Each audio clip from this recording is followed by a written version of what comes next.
Hello and welcome back to the Building HVAC Science Podcast. It's our goal here to create better, more knowledgeable HVAC and building performance technicians and pros by helping the two professions better understand each other, the work that they do, and help make their customers happy in the homes they live in and the buildings they work in. Today's episode, lots of fun. Eric and I welcome Nathan Orr, Sales Director at Kalos and co-founder of Blue Rabbit. Nathan is very candid, big surprise, not reflective, maybe that's a surprise, and unfiltered, sharing his creative process, whether going through writing late night reflections or even experimenting with unconventional podcast settings. This helps him process emotion and sharpen perspective. His insights reveal a person who values authenticity and believes in using catharsis constructively rather than destructively. We get into topics about Kalos' growth story and culture, which he attributes much of their success to counterculture thinking. And you got to listen to this in detail. I really hope you listen closely to this one. They focus on training and they're never satisfied with the status quo. I like that. Kalos has become known as one of the best places to work, won several awards of that because of its emphasis on the little things, respect for tradespeople, and the willingness to challenge industry norms. We shift our conversation to Blue Rabbit. It's a new venture, consulting and problem-solving firm that Nathan is a co-founder of. And he explains its mission, bridging the gap between engineers, tradespeople, and customers to improve project outcomes before mistakes become costly. Along the way, of course, Nathan sprinkles in his signature humor and life lessons, from practical roadside survival tips to reflections on regret, pride, and authenticity. This episode blends industry insights, cultural philosophy, and personal stories in a way only Nathan could deliver. This is exactly what I was hoping for. I hope you enjoy it too. Hey, everybody. Welcome back to the Building HVAC Science Podcast. Eric Kaiser right here. Overkill Bill Spohn, way over there. Yeah, he's nodding at me. He is known as Overkill Bill. We got a special guest in here today, all the way from somewhere in Florida, possibly in a top secret location. Can't tell anybody about. Mr. Nathan Orr with us today. Hello. Hey, Nathan. Thanks for joining us. What got us to this point was you wrote some poetry. I call it poetry in Facebook. And I'm like, this dude can write. And he's really got these deep thoughts. Do you want to know the creative process there? Sure. I do enjoy it. It's mostly that sometimes you do have thoughts or things that you want to express in the words you find lacking, particularly somebody else's words. And yeah, I'm actually fairly antisocial, so that doesn't come out a lot. And so occasionally I will get drunk and get in a super hot, too hot of bathtub. And then I'll sit there and I'll try to think about something, an emotion that I had that day, and about how could I offload that out of my brain in a way that might make sense to somebody else's, because emotions just feel. So yeah, I started doing that. I wouldn't say that I send most of that to anywhere, but I found the practice itself, even if I never show it to anyone else, to be, it's like detox, offloading, like, man, this is a thing that I experienced, and what does that actually mean? And then if I ever read it and I'm like, oh, hey, that actually sounds okay, then I'll either post it on Facebook or send to someone who I think that would share that same view or whatever you want to call it. That's really cool. That would be a cathartic event? I would say it's more cathartic than committing acts of violence. I guess that depends. Yeah, more cathartic than committing acts of violence, even against hitting an old tree stump with a baseball bat. It's actually a thing, and it's a thing that I'll say regularly, that catharsis in the way that most people prescribe it, I think is a lie. I don't think catharsis actually helps. I think all that it does is create more little neural pathways that allow you to experience that behavior later. So it is where when I do this thing and other things, I'm trying to use catharsis for something meaningful. And so I think it's the opposite of the way most people use catharsis. But I think if you're using catharsis for negative things, all that you're doing is creating more neural pathways back towards experiencing that same negative thing again. So all this is going on behind the scenes, but you actually have a day job. What do you do? So now I guess I'm a salesman at Kalos, or I'm the sales director. I have 3 other salesmen, 4, I guess, but one requires very little management, that work with me or for me here. But then there's still all of the other hats that you wore along the way that you handed off to other people, but they like their hats to have less warts and odd little things. So you still have this collection of other tasks and vision casting or whatever you're doing for other people. And Kalos has been the recipient of several awards lately that I've seen, at the Orlando Sentinel and also USA Today. Is that right? Yep. USA Today and the Orlando Sentinel labeled us as one of the best places to work in the country. Why do you think that is? So it's one of those things where, yes, I think we are a good place to work. So I'm not going to completely poop on my own parade. Or in your own parade. Right, or however you want to phrase it. I don't think that's the phrase at all, actually. But I think it is that we're just a bunch of maybe smarter than your average bear high school dropouts that are working together. And so with that, there's not like a total disconnect from the experience of somebody who's just getting onboarded. So it's been part of our mission. It's really the reason we do this is to try to bring some of that respect or honor back towards doing small things really well. I always think it's like the subtle magic of being really excellent at hundreds of little things that stack and treating people like that's important because it is important. And so recognizing it, particularly in a segment of the workforce that does not always get recognized for that, I think comparatively, sometimes that makes them notice the difference, I guess. Some of our listeners might not even know what Kalos is or does at this point. Can you give us an overview? Yeah, so Kalos, we'll give the elevator pitch, right? Good sales technique there, Nathan. Yeah, my dad, brother, and uncle started it or actually it is our 20-year anniversary here.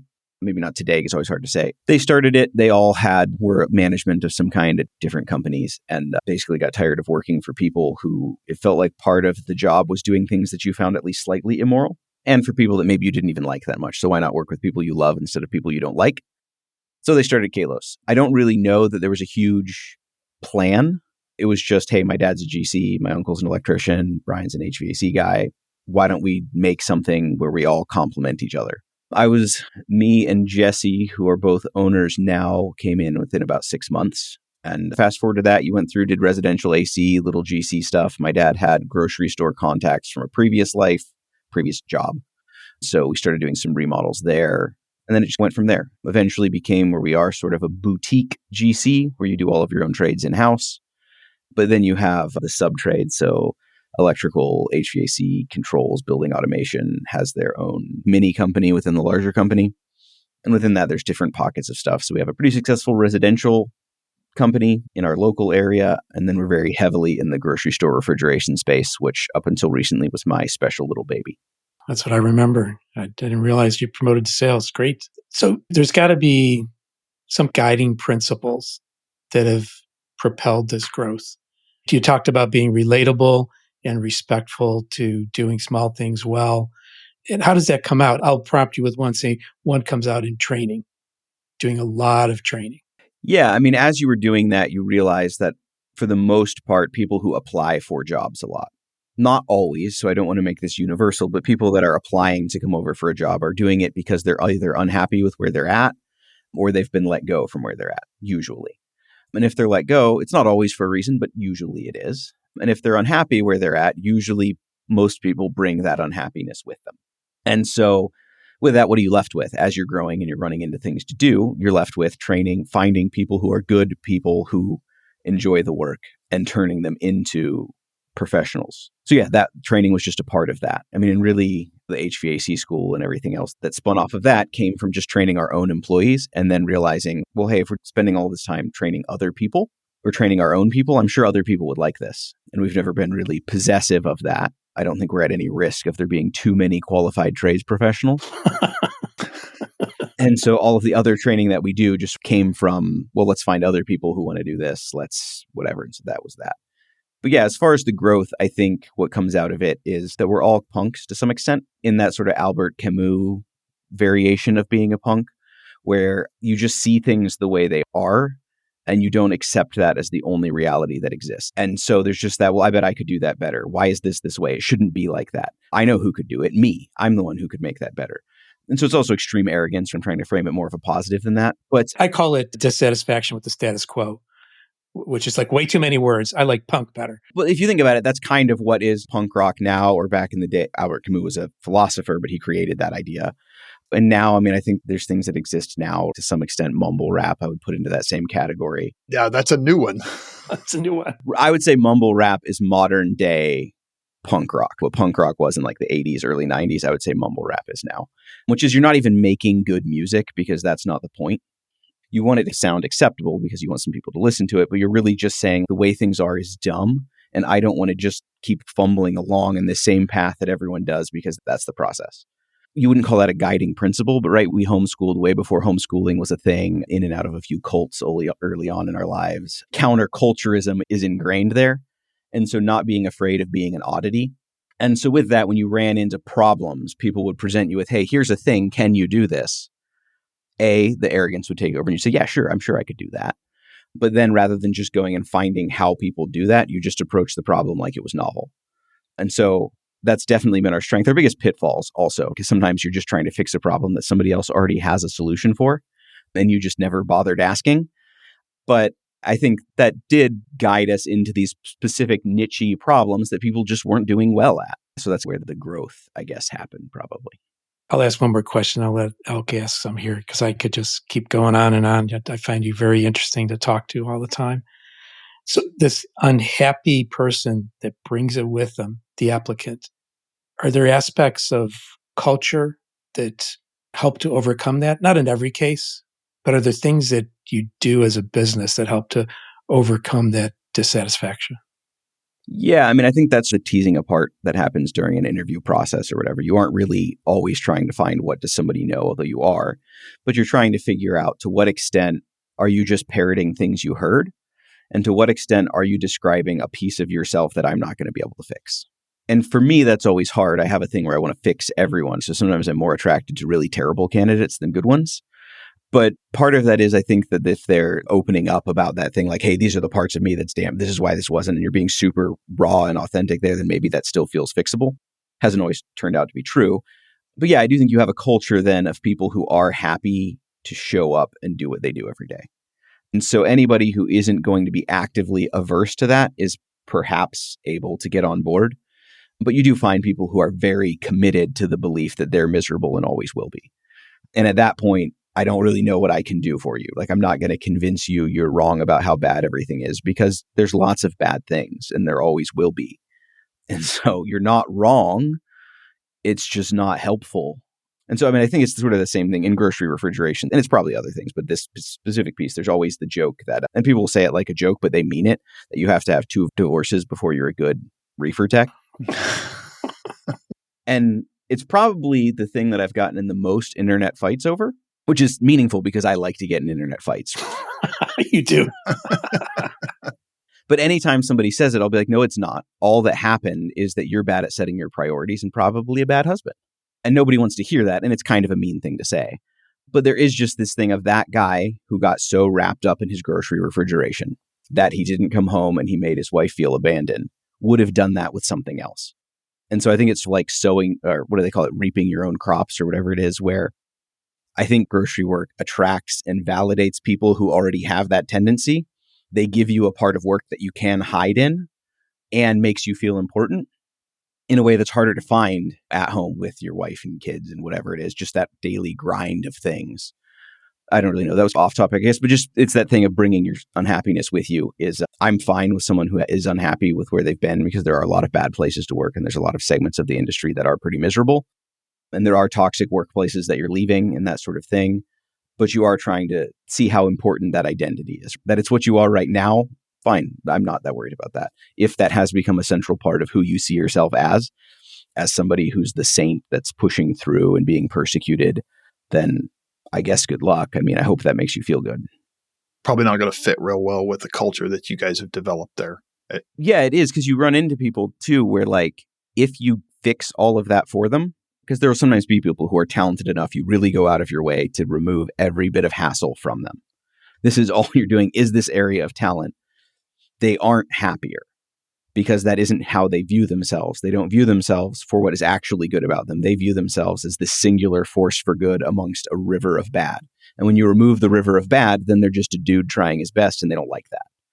Because they're not standing out at that point. Yeah, it's just for whatever reason, that itch that needs scratched isn't getting scratched anymore. And I don't want it to sound like I'm talking bad about somebody, because that's not really the deal. It's just, it's not the culture here. And so I'm not going to just deliberately, because there are some people who I've left in situations where they shouldn't, but I'm not going to say I've been perfect at that, but I'm not going to deliberately leave it that way so that you can conquer your dragon. So I'm curious, you mentioned something here, and having talked to you several times, you're a pretty introspective person. I consider you a pretty introspective person anyhow. Anyways, so you mentioned being attracted to like maybe something that's not really a good fit for your company. How do you overcome that? How do you get around that and get past that part within yourself or within your company? I would say unsuccessfully. There's a reason that I don't do singular interviews and hiring anymore, which would be that I'm not great at doing that. And so some of it is by removing that privilege. But other than that, I did have to start viewing the company as being bigger than me. And so just because I myself might be willing to subject myself to some abuse or something because I see this person worth saving and I have that urge to pull them out, I see this idealized version of the person that I'm seeing. It's not fair for me to force anyone else to deal with that. And there was times when where I was bringing people in and whatever because I saw this thing of value there. And sometimes it happened successfully, but then there was other times where a lot of other people had to deal with the mess that got brought along and they never signed up for that. And so as the company's gotten bigger, there's that little bit of recognizing like, okay, this is somebody who either I'm going to be working with close enough where that's a reasonable thing for me to do, but I certainly can't hire that person and then leave it to somebody else to manage. And so I guess that was the thing, that charity is great, but you can't make somebody else do charity, or charity makes you feel icky. I don't want to say charity, whatever you want to say it is. Extra work. Yeah. Adding in extra complexity that maybe isn't required to get the job done with most people. Yeah. And most people just want to do their job and go home. It's not their mission in life. And so taking my mission in life and making that a part of somebody's job they just want to do and go home isn't fair. Yeah, they'd be like making you wear a dress or something like that. Oh, no, don't do that. Will made me. Or podcast from a bathtub. Yeah, or podcast from a bathtub, which definitely nobody even asked me to do. That was entirely my own thought. That's a throwback. Does that even exist anymore in the world? Is that still on YouTube somewhere?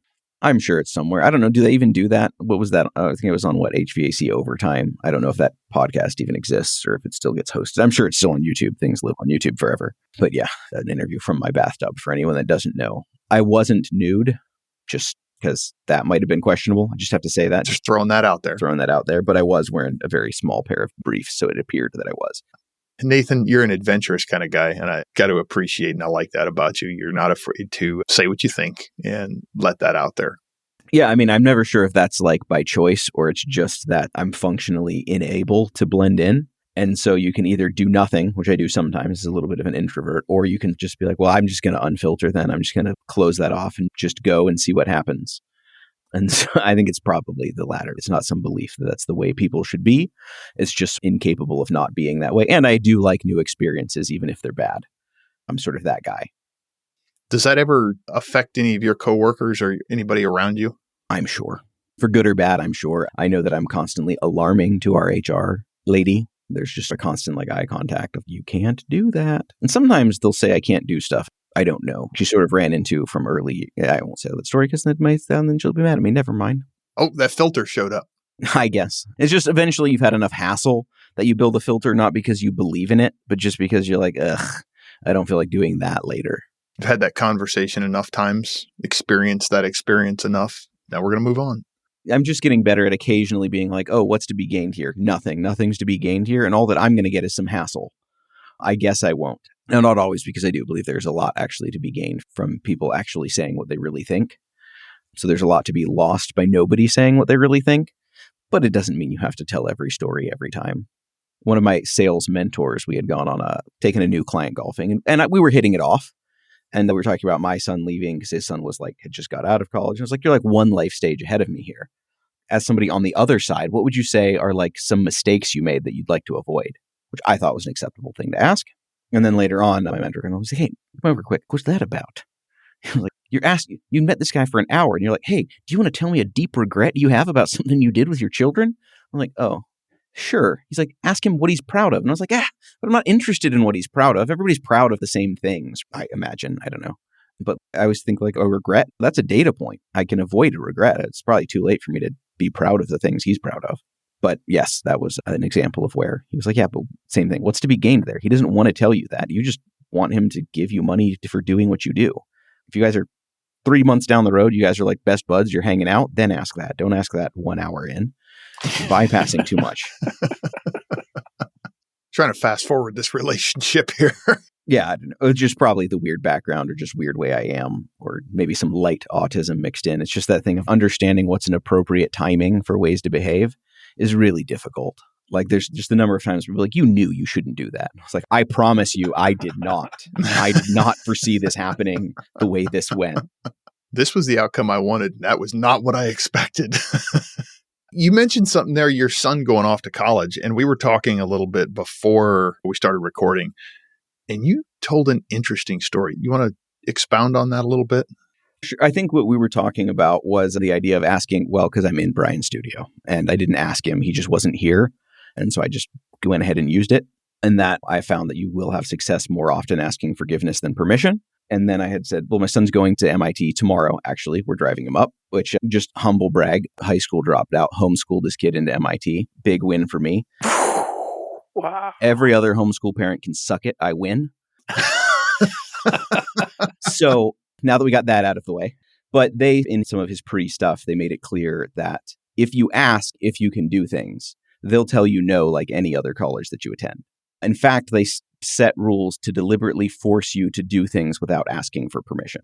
Because part of their mission statement is they want people who are doing things that they know might upset some people if other people know it. So just go ahead and do it and make it be awesome by the time you get found out. And so there's a lot of things set up to do that. And I thought, see, like that's what it is. It wasn't just me being a naughty boy who doesn't like asking for permission. I just am creating world changers in myself, and that's all. That really struck me as a very different model than a lot of places have. It's kind of a profound thought process for me, just really rolling that through my head and having an environment where it's actually encouraged to do things without asking permission because they want you to go do great big things. And to what you said there, that's normally how a lot of things get done that are really big, by not asking permission and just going and doing them. Yeah, because it's not in anybody's interest to help you do big things. Not that like the whole world is only self-interested or whatever, but it's nobody's, what's in it for them? It's just hassle for them. And if you're successful, you're not going to remember, oh, this person who told me it's okay to do a thing that was definitely not okay. And if you're not successful or something breaks or somebody gets hurt, now you're complicit. And so that is, I think, as long as you are asking for permission to do things with judgment, there's things you should ask for permission to do. You can't just break into somebody's house without asking for permission to be there. And so those spheres of appropriate behavior and when you can and when you can't. But particularly if it's something that doesn't really affect anybody else, then just do it. And as long as you're convinced enough to believe that you're right enough to accept the punishment or the consequences if it happens, should those come out, then you'll have to deal with that. I mean, it does probably caveat into you can't be an idiot, because there's some people who'd be like, no, you should just follow the rules. Your risk evaluation is very poor. So I don't know. Maybe that's an elitist thing to say. I'm not sure. What is the word ableist? That might be an ableist thing to say. But I don't know. Just right. That idea, though, of just do the thing. Nobody's going to give you permission to change the world and never has. So I got to follow up to that. That really ties into the theme here being counterculturalist, dissatisfaction with the status quo, punks not accepting reality. I'm writing all these notes down, by the way. Oh, good. Sure. So what's this thing called Blue Rabbit, and why does it exist? Yeah, so Blue Rabbit, me and Brian and Kimberly Llewellyn started. I would say it's in its infancy. We've only done a handful of projects to date. But it is this idea of, at this point in my career path, and I think for each of us in our own ways, you're tired of fixing problems that you feel like should have never existed. And so it's a consulting, engineering, basically problem-solving firm would be the way that I would phrase it, which is taking sort of our network, the things we've learned personally, but also you have a network of really smart people who know how to fix complicated problems, and find people who value that, find people or projects or problems where the financial incentive to fix it on the front end is high enough to be worth it. As everybody at Kalos now says, for some reason, that where the juice is worth the squeeze. It might be that citrus tower sitting up there above your facility. Maybe. I don't really. It's floored. It makes perfect sense. It does, but I just hadn't heard it through like the first 15 years of us existing. And then one day I heard one person say it, and now it's like a thing that we use. It's like one of our core mantras, make sure the juice is worth a squeeze. I mean, that's what Blue Rabbit is that we want to get around in front of things, taking actual real field knowledge. And instead of it just being field knowledge to fix things that happened on the front end, how do you take that and reverse that flow, or at least complete the circle maybe? So, hey, you learn the experiences from people actually doing work. not from an engineering report in their opinion of what happened, but from the actual people doing it who are committed and good enough at their profession to know what actually happened. And how do you get that back around to the beginning so that on the next one, it's better? Because there are just things that don't make sense. They're not the best they can be. And it's always easy for tradesmen to be like, yeah, engineers just love to screw us. Oh, that's what it is. Oh, they're just idiots. Oh, they're just... And if you ever sat down and tried to engineer a new thing from scratch, which I think every tradesman should try at some point, it's really hard. There's a lot of things and a lot of math and eventually you want to make the thing be done. And so you just start throwing existing solutions in the easiest possible way to draw it. And this is what it is. And then boom, it's done. We'll figure it out later. And I'm actually pro that process. Get something in real life.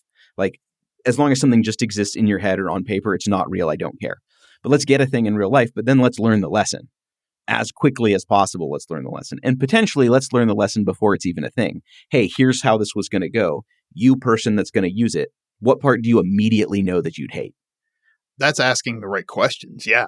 And connecting them to real people, because usually what ends up happening is people deal with other people who have time. And tradesmen who have a lot of time are not usually very good tradesmen because they're out doing and fixing real world things. And that's the problem. And so I view Blue Rabbit ideally as being like translators. How do you take engineering ease? Actually, how do you take customer ease? What is the real problem that somebody wants? What does the end user want? And then you translate that for an engineer who can do it. And then you can take that to construction ease, back to end user ease. And so you can connect that circle on the front end of this is how we translate these entirely different sets of fears and values and language and ways of being and use it for the best possible outcome before you spend enormous amounts of money doing something that's only marginally better or in a lot of cases worse. That's pretty awesome. You said you've done a few jobs. That means people have bought the idea, or was it just like friendly customers that you know would trust you to do anything? Not you specifically, because I'm not sure that exists, but... Right. So to date, it's definitely existing customers that you already ran into and you know what the problem is. And it's not really complicated problems. I mean, it is, but it isn't. Like, in a lot of cases, it's just, well, the only thing wrong here is that whoever did this just did a bad job. You're losing compressors because your oil is destroyed because it had moisture in the system. And that's not really a complicated problem, but putting it together in a way that demonstrates that and then coming up with a plan to fix it is a little bit. But yeah, I mean, I wouldn't say we're anywhere near the end game yet. We're trying to find, you want to say find, but just demonstrate the value enough to get to people who are the end game. I think that's in some ways how HVAC School and podcasts and all that started, was just this faith that there were interested parties. Yeah, and I think that's really for everything that I've done my whole life, and I would say Kalos has done and Brian has done, is just that you run into a problem and you run into it one time, you're like, yeah, maybe that's just a one-off. 2 times, 3 times, 50 times. Like, oh my gosh, somebody wants this fixed. They just either don't know it's a problem or more easily, they just don't believe it's fixable. So at that point, it just becomes a process, or like you just have to wail on it a while. You just have to keep going until enough people understand it and you have a body of work that shows it. It is tricky up until then, though. There's a lot of spinning your wheels there. So are there any lessons learned that you want to impart to our listeners here? Something that, because you I mean, through your anti-social social, you do run into a lot of people that you probably chat with, coach, consult. Any things you want to impart to our listeners? So first, if there's a couple of things, but there's one that I believe I've never met an expert who knows more about than me, which is if at some point you're driving on a rural road and you realize you're going to your pants, the proper way to take a roadside poop is you pull off further than you really need to, and then come back at about a 30-degree angle towards. So then you can get out and run around, open that passenger side door, and now you have a stall, a privacy stall. So at that point, there's going to be, because usually if it's urgent, it's not a lot of solids involved, they'll say. So you're going to want to completely disrobe from the waist down, which is quite a commitment, but put your shoes aside, put everything. You don't want to have to deal with it later. And then rest your back against the side of the vehicle. Gives you a good decline, limited, do your business. Then if you don't have anything else, a sock works fine. You can live the rest of the day with one sock. And then you're back in business, you're on the way. It's the way. That is how you should do it if you have not planned ahead and have some other methodology. It's the way. And every time I say that, I always think that people think I'm joking until at one point, somebody that hears this will be driving and they'll be like, oh, I'm not going to make it. And it turns it from something that's hard. Because when you do that, what do you experience? A little bit of shame? Like for maybe 5 minutes, you're back on the road, you have one sock on, whatever, it's fine. But if you get like splatter on your shoes or something, or you don't park correctly, so like you're now publicly nude, you might get in trouble with the police, something like that. It's helpful. That would be the little expertise. And as far as like advice, it would be, I think the most helpful piece of advice that I ever heard is whenever you're worried about what people think about you, remember that they don't.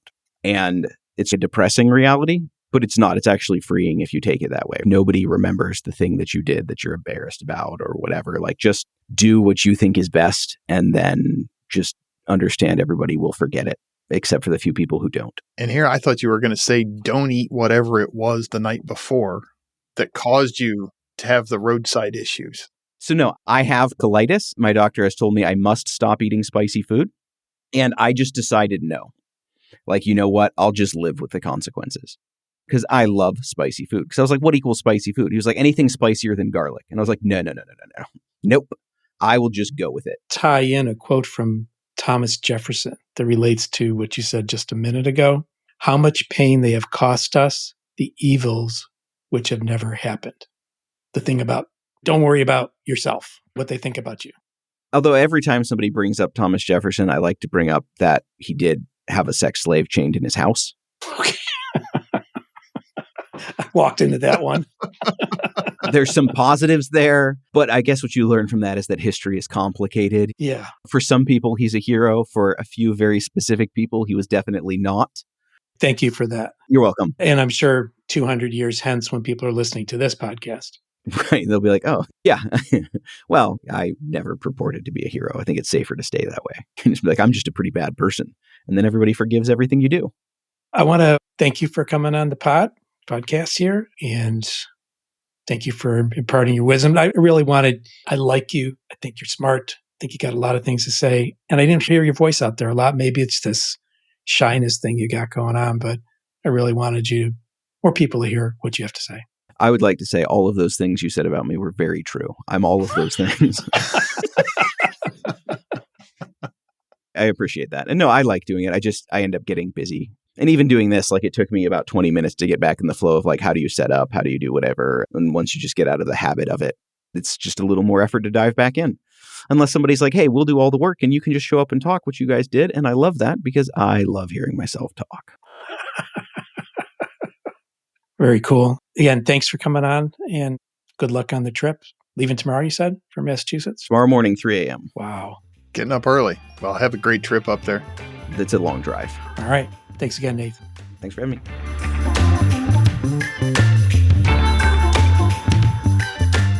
We hope you enjoyed this episode of the Building HVAC Science Podcast on counterculture, catharsis, and craft. If you haven't subscribed yet, please consider doing so. You can also leave a voicemail by going to our podcast page, buildinghvacscience.com. You can also pick up the podcast there or see it on other platforms. We're published on a number of different platforms. If you have any questions or wish to suggest a topic, please reach out to marketing@truetechtools.com, TrueTechTools.com. And some topics we discuss require technical training for proper interpretation or safe execution. If you're a trained pro, you can proceed immediately, but if you're not, please consult with a pro or get trained or hire one. The Building HVAC Science Podcast is a production of True Tech Tools Limited. In full disclosure, I'm the owner of True Tech, and the opinions expressed are those of my guests, my co-hosts, and myself, depending on who's speaking, of course. And if you're in the market for tools or test instruments mentioned in our podcast, or even those not mentioned in our podcast, you can look at what TrueTechTools.com has to offer, TrueTechTools.com. And you can use the offer code, the secret special offer code of HVAC BS for a nice discount. I want to thank you for listening to this episode, hopefully listening to others, and hopefully following us on Building HVAC Science. Be sure to subscribe if you want to keep up with what we have to offer in our content. Thanks again for listening, and take care until next time.